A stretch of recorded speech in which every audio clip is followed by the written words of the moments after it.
Mesdames et messieurs, merci de nous regarder. Soyez les bienvenus dans ce journal.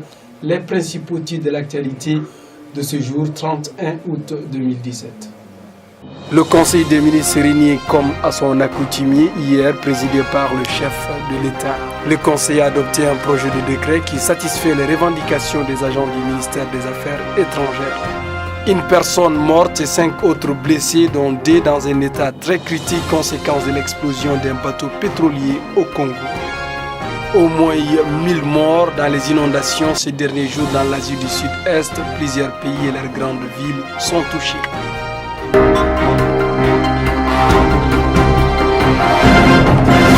Bienvenue à toutes et à tous. Le Conseil des ministres s'est réuni comme à son accoutumée hier, présidé par le chef de l'État, son Excellence Ibrahim Boubacar Keïta. Le Conseil a adopté un projet relatif à la satisfaction des revendications des employés du ministère des Affaires étrangères et des Maliens de l'extérieur. Le point. Ils étaient tous au rendez-vous autour du chef de l'État. Le Premier ministre Abdoulaye Idrissa Maïga et son gouvernement ont opté sur le rapport du ministre du Travail et de la fonction publique chargé des relations avec les institutions, un projet de décret portant allocution d'une indemnité annuelle d'équipement aux fonctionnaires et agents de l'État en service au ministère chargé des Affaires étrangères et des Maliens de l'extérieur. Cette réponse du gouvernement nous renseigne le document officiel fait suite au protocole d'accord signé le 17 juillet 2017 entre le gouvernement et le syndicat libre des travailleurs des affaires étrangères. Le document officiel conclut que cela contribue à l'amélioration des conditions de travail et à l'apaisement du climat social. Restons toujours sur le plan national. Le président de l'Office central de lutte contre l'enrichissement illicite, Moumini Gundo, a reçu son homologue de la CENTIF. Le point de la rencontre dans cet élément. Les 12 hommes les plus honnêtes pour mener la lutte contre l'enrichissement illicite au Mali ont lancé leur activité. Hier, le président de l'Office central de lutte contre l'enrichissement illicite, Moumini Guindo, a reçu au siège des grands enquêteurs son homologue président de la cellule nationale de traitement des informations financières. L'équipe de l'OCLEI, triée sur mesure après soumission de leur administration respective par le président de la République. Ils ont prêté serment le 2 juin 2017.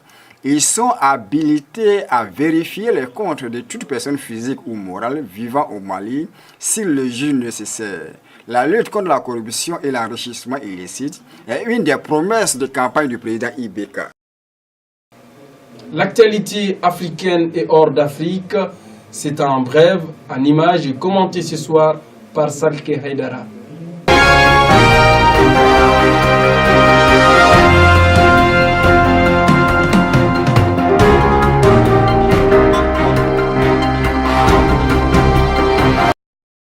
Le bateau de la société groupe industriel du Kouvou revenait de la Tanzanie. Il transportait des produits inflammables. Le bateau s'est arrêté au port du Kouvou sur la rive congolaise du lac Tanganyika pour effectuer quelques ajustements. Selon plusieurs témoins, c'est en ce moment que le feu a pris le réservoir, provoquant une grosse explosion.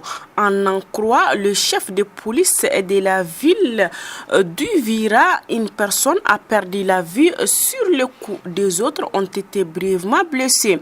Une mort confirmée par un haut responsable de l'entreprise.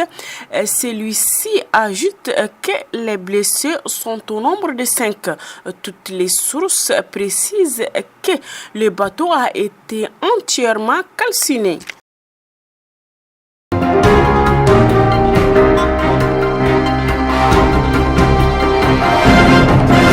Dans un communiqué sur la radio nationale camerounaise, le président Paul Biya met fin à toutes les poursuites judiciaires contre les sieurs Nkongo Agbo, Félix Fontaine Aforteka, Nabi Paul Aya Abin et toutes les autres interpellés dans le cadre des violences survenues dans les régions du nord-est et du sud-ouest peut-on lire dans le document officiel signé par le ministre secrétaire général de la présidence, Ferdinand Ngom, à titre de rappel. Pendant le mois de novembre 2016, plusieurs localités des régions anglophones du Cameroun ont exprimé par des marches souvent réprimées avec violence leur désir d'indépendance totale du pouvoir central.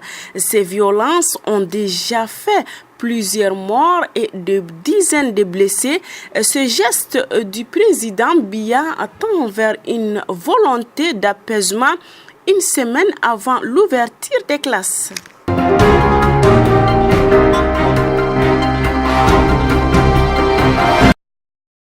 Cette année encore, le dispositif sécuritaire est plus énorme. Les autorités saoudiennes ont mis en place de nouvelles mesures de sécurité pour faire face à des risques d'attentats terroristes ou d'accidents. Selon un pèlerin, cette année, une grande innovation a été apportée. Des badges électroniques sont nécessaires pour accéder aux endroits, contrairement aux autres années où c'était ouvert à tous. Les Saoudiens craignent le spectre de la bousculation de l'année 2015 au cours duquel 2300 pèlerins ont perdu la vie. Le pèlerinage à la Mecque est un des piliers de l'islam. Chaque musulman doit effectuer ce rituel une seule fois dans sa vie, s'il en a les moyens.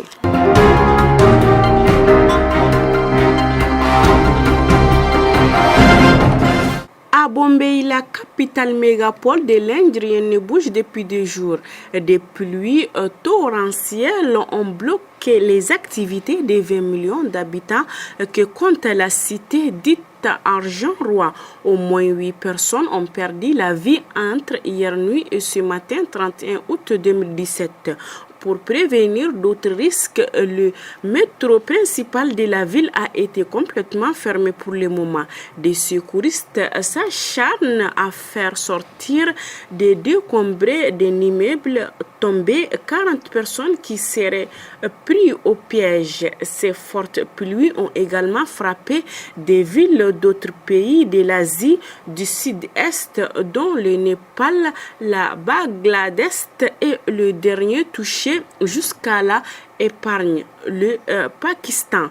La capitale Islamabad et la ville portière Karachi sont en ralenti d'activité à cause des eaux. Au moins 1000 personnes sont mortes dans ces 4 États depuis le mi-juin.